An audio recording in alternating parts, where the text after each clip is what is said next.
Welcome back to the channel, everybody. Today we're going to talk about the phenomenon of people getting in relationships and getting the ultimatum of you have to sell the bike, you must sell the bike, you know, I can't live without you, things like that. And I think part of that is due to some motorcyclists, especially younger riders, having this macho attitude of they're invincible, they speed, they intentionally modify their bike to make it less visible, right? They might be blacking it all out. They take off all sorts of like little reflectors that you got on the side of the bike. They're not adding lights. Maybe all they're doing is adding a loud exhaust pipe on it. But, you know, loud pipes might help raise awareness, but it's probably not as directly helpful as things that reflect light back at you so you can see it and be more visible.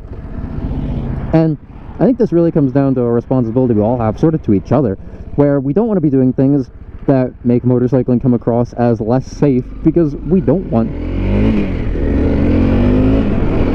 each other to you know, nobody wants to lose friends where it's like, oh, like I used to have this riding buddy, but now they're not allowed to ride anymore because they got in a relationship. And especially no one wants to lose friends from riding because they were actually riding recklessly and got injured or passed away.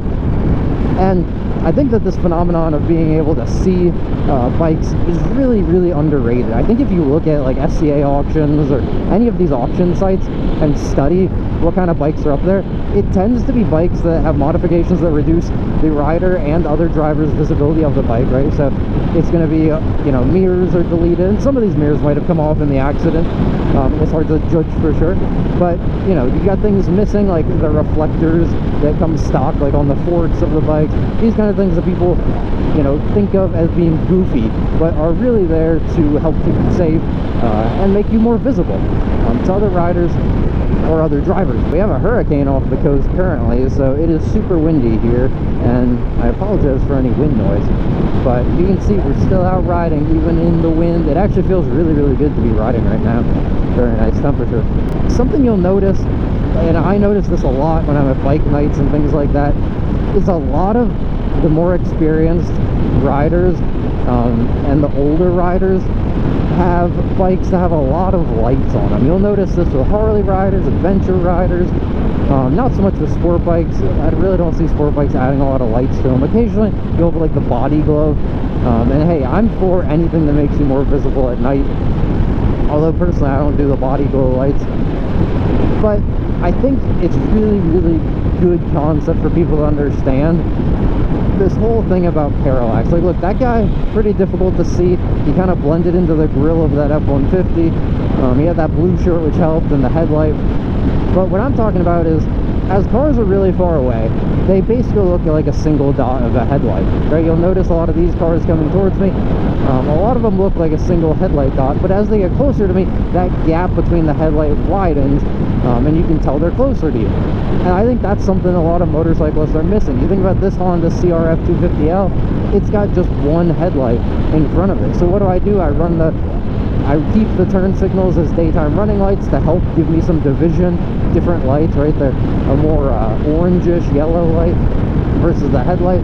And then I've also got these LED small ones, right? Because I want multiple lights so you can see what kind of an object I am. Am I a car with a burnt out headlight? Am I a motorcycle?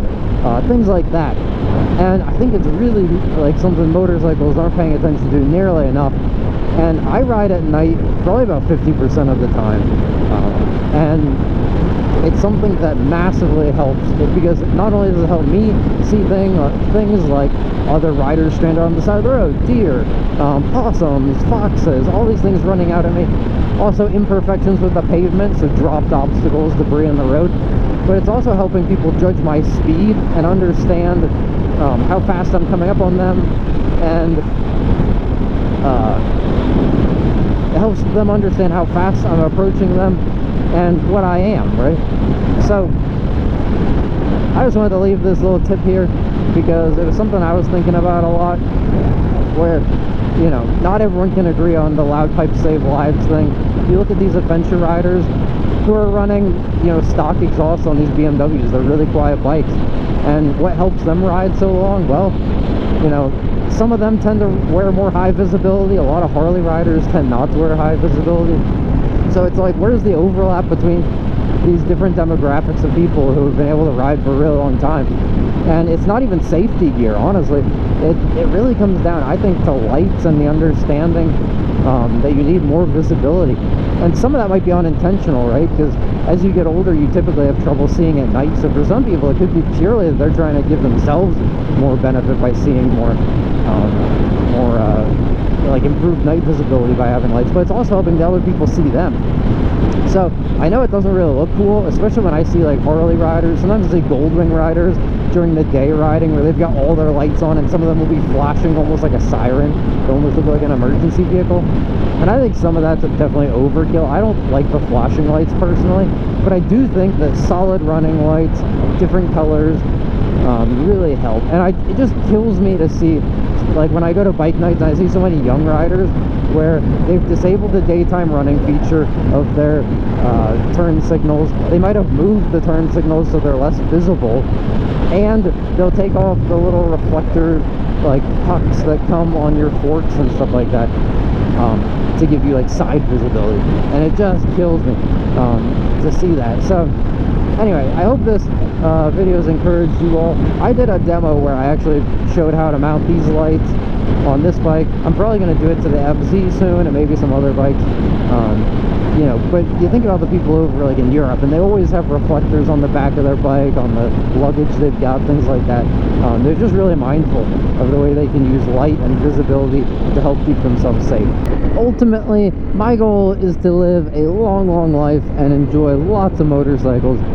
And I think part of that comes at trading off some of the cool factor, right? Not being like, I jumped straight to a 1000cc bike, man, and I blacked it out, and I took off the mirrors, and I, you know, got rid of, like, you know, the goofy reflectors and all this stuff. And it's like, nah, I want to ride for a long, long time.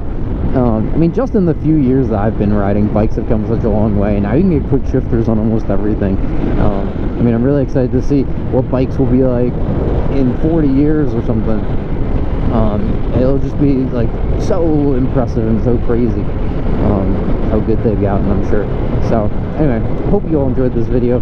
I will catch you on the next one, and ride safe, everybody.